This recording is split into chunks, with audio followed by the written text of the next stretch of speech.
Jill Sobule, trailblazing I Kissed a Girl singer, dies at 66 in tragic Minnesota fire. Smoke inhalation confirmed, final words stir emotion.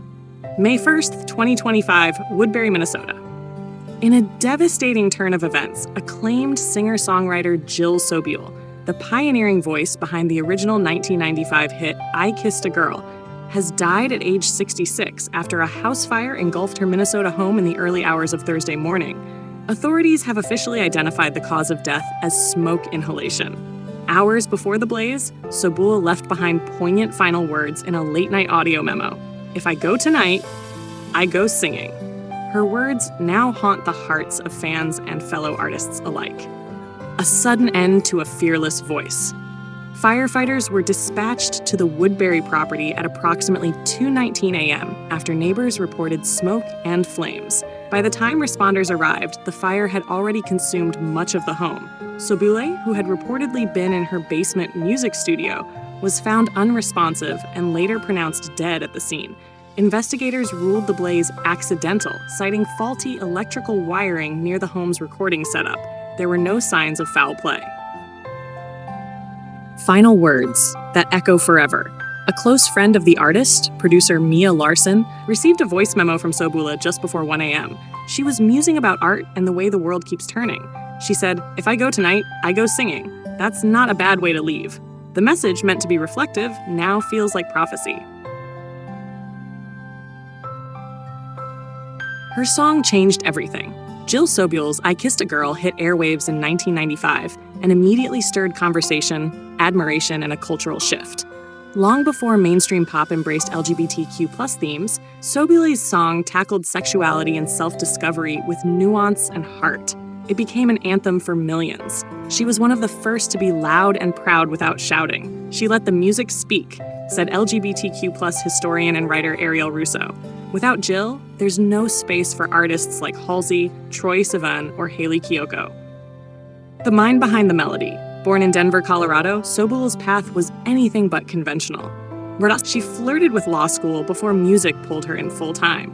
Her early days included subway performances, bar gigs, and guerrilla-style concerts in laundromats and bookstores. She once said, "If I can't play for strangers, I don't deserve to play for crowds."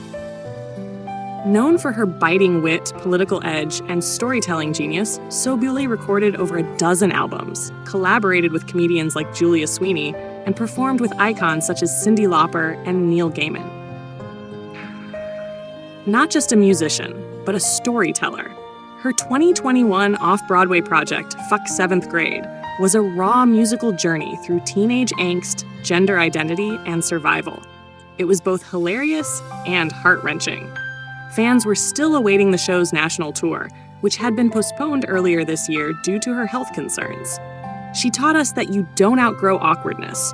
You learn to wear it like armor, said comedian Hannah Gadsby. Reactions flood social media. In just hours after the announcement, tributes began pouring in from every corner of the arts world. Jill was one of my first heroes. Her bravery made me brave. She turned vulnerability into art. This loss is massive. One of the funniest, smartest, most real people I ever met. Hashtags like Sing Like Jill and hashtag RIP Jill Sobule trended within hours as fans shared covers, memories, and handwritten notes from past meet and greets. Legacy beyond the charts. Sobule never chased fame. She chased authenticity. She was one of the earliest artists to successfully crowdfund an album, pioneering the model years before Patreon or Kickstarter became common.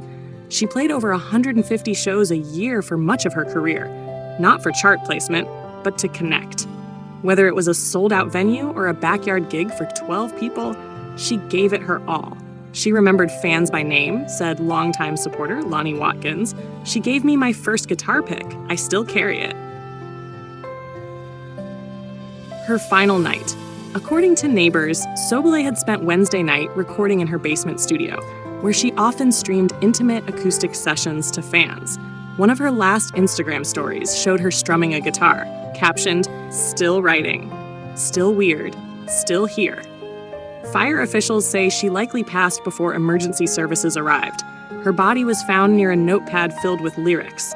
The last line scrawled read, I'm not afraid of the dark if I'm making light. Tributes and memorials planned. A candlelight vigil is being organized at Red Rocks Amphitheater in Colorado, where Sobule once described performing as the closest thing to church I've ever felt. Her team confirmed there will be a public celebration of her life, with performances by artists she mentored and inspired. Her estate also announced that unreleased demos from the 7th grade project will be made available later this year, with proceeds benefiting LGBTQ+ youth music programs. Jill's own words on death.